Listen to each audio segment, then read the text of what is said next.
शिवसेना आणि मनसेचा बालेकिल्ला राहिलेलं नाशिक सध्या भारतीय जनता पक्षाचा गड बनलाय। सध्या 3 आमदार आणि नाशिक महापालिका भाजपच्या ताब्यात आहे। अर्ज भरण्याच्या शेवटच्या दिवशी एकनाथ शिंदेंच्या शिवसेनेनं हेलिकॉप्टरनं देवळाली मतदारसंघामध्ये एबी अर्ज पाठवून अजित पवारांच्या राष्ट्रवादीला मोठा धक्का दिलेला आहे। त्यामुळे नाशिक लोकसभा अंतर्गत येणाऱ्या 6 विधानसभा मतदारसंघात चुरशीची लढत पाहायला मिळणार आहे।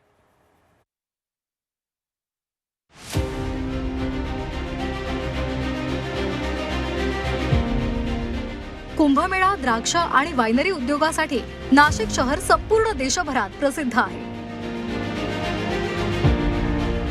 लोकसभा निवडणुकीवेळी नाशिक लोकसभा मतदारसंघात महायुतीकडून हेमंत गोडसे यांना उमेदवारी मिळाली होती। मात्र गोडसे यांची यावेळी हॅट्रिक हुकली। उद्धव बाळासाहेब ठाकरे शिवसेनेचे राजाभाऊ वाजे यांनी 1.5 लाखांहून अधिक मतांनी इथे विजय मिळवला।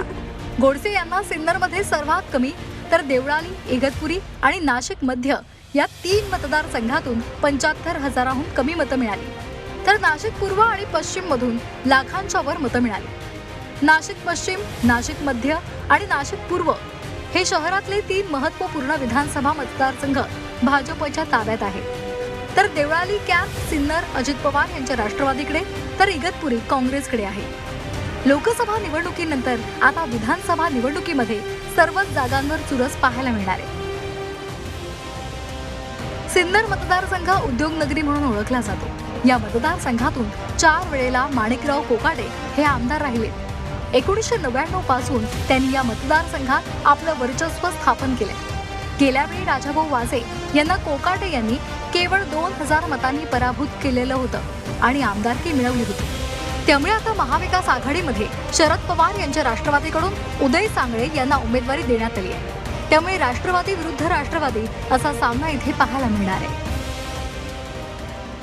देवळाली मतदारसंघात Nashik road, jail road, Devlali camp आणि लष्करी परिसर हा भाग येतो। गेल्या 2 दशकांपासून घोलप कुटुंबाचं इथे वर्चस्व आहे। मात्र त्यांच्या वर्चस्वाला सरोज अहिरे यांनी आव्हान दिलं। यावेळी आमदार सरोज अहिरे यांना अजित पवार यांच्या राष्ट्रवादीकडून उमेदवारी मिळाली आहे। त्यांचे पारंपरिक स्पर्धक योगेश घोलप पुन्हा लढतायत। शरद पवार राष्ट्रवादीकडे असलेली ही जागा आता ठाकरेंच्या शिवसेनेकडे गेली आहे। वंचित अविनाश शिंदे यांना राज्यातली पहिली उमेदवारी जाहीर केली होती। या मतदारसंघात तिरंगी लढत पाहायला मिळणार आहे। आता मी जेवढं मतदारसंघात फिरतोय त्याच्यात वंचितला भरभरून मतदान भेटतं, वंचितला भरभरून प्रेम भेटतंय। ज्या ठिकाणी जातोय त्या ठिकाणी ऑप्शन होतंय। आत्तापर्यंत जनतेने कोणी 500 रुपये, कोणी 700 रुपये, कोणी 800 रुपये अशी देऊन मला 7,35,000 रुपये हे जनतेने मला आत्तापर्यंत मदत केलेली आहे। त्यामुळे ही निवडणूक जणू काही जनतेने हातात घेतलेली आहे आणि 100% विजय हा वंचित बहुजन आघाडीचा होईल। इगतपुरी मतदारसंघात त्र्यंबकेश्वर येत असल्यामुळे धार्मिक पर्यटकही मोठ्या प्रमाणात येतात। राखीव मतदारसंघ असलेल्या या भागात आमदार हिरामण खोसकर यांनी आपल्या सर्व पदाधिकाऱ्यांसह निवडणुकीपूर्वी काँग्रेस सोडून अजित पवार यांचं घड्याळ हाती बांधलंय। त्यामुळे खोसकर यांच्या विरोधात काँग्रेसचे नवे तरुण उमेदवार लकी जाधव मैदानात उतरले। नाशिक पूर्व विधानसभा मतदारसंघात जुनं पंचवटी, काळाराम मंदिर, गोदावरी, रामकुंड या मतदारसंघामध्ये येतात। याच मतदारसंघात कुंभमेळा भरतो। या मतदारसंघात सध्या भाजपकडून राहुल ढिकले आमदार आहेत। त्यांनी 45 फूट रामाचा पुतळा उभारून निवडणुकीचं रणशिंग फुंकलंय, तर भाजपला सोडचिठ्ठी देत गणेश गीते यांनी तुतारी हाती घेतली। त्यामुळे या मतदारसंघात चुरशीची लढत पाहायला मिळणार आहे।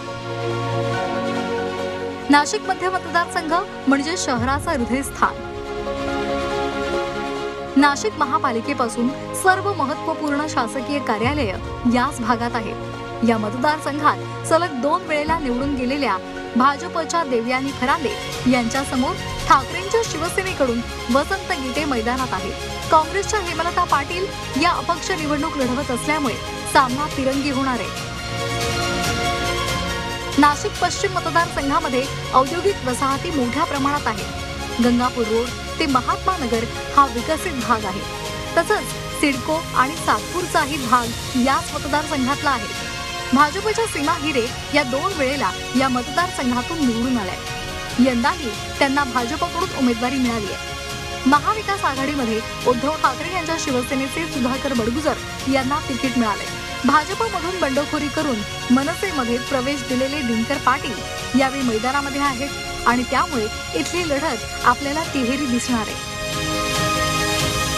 राष्ट्रवादी काँग्रेस आणि शिवसेनेमध्ये पडलेली फूट आणि फोडाफोडीचं राजकारण याविषयी मतदारांच्या मनामध्ये तीव्र भावना आहेत. लोकसभेमध्ये कमी जागा मिळाल्या असल्या तरी विधानसभेत सर्वाधिक जागा राज्यामध्ये मिळतील असा आशावाद भाजपनं व्यक्त केलाय. निवडण्याची जबाबदारी आमचीच आहे. त्या सुद्धा जागा आम्ही या ठिकाणी निवडणूक गेल्या वेळेपेक्षा अतिशय चांगला निकाल नाशिक जिल्ह्याचा या ठिकाणी राहील.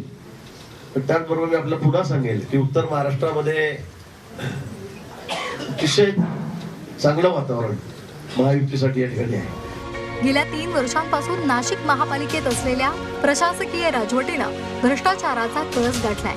मनसेनं नाशिककरांचा अपेक्षाभंग केल्यानंतर देवेंद्र फडणवीसांनी नाशिक दत्तक घेण्याची घोषणा केली होती. नाशिककरांनी भाजपच्या पदरामध्ये भरभरून दान टाकलंय. एकाच वेळी 3 आमदार इथे दिले. इतकंच नाही तर नाशिक महापालिका सुद्धा ताब्यात दिली. मात्र दत्तक घेतलेल्या नाशिकचे पालक हरवले की काय अशी स्थिती नाशिकमध्ये निर्माण झाल्यामुळे सध्या मोठी नाराजी नाशिकमध्ये महायुतीबद्दल पाहायला मिळते. आपल्या मतदारसंघासह नाशिक जिल्ह्यातल्या कुठल्या समस्या लोकप्रतिनिधींनी सोडवल्या आणि पक्षाने त्यामध्ये योगदान दिलं हे बघून नाशिककर एखाद्या पक्षाच्या पदरामध्ये भरभरून दान देत असतात. मात्र तितक्याच अकार्यक्षमतेमुळे ते काढूनही घेतात.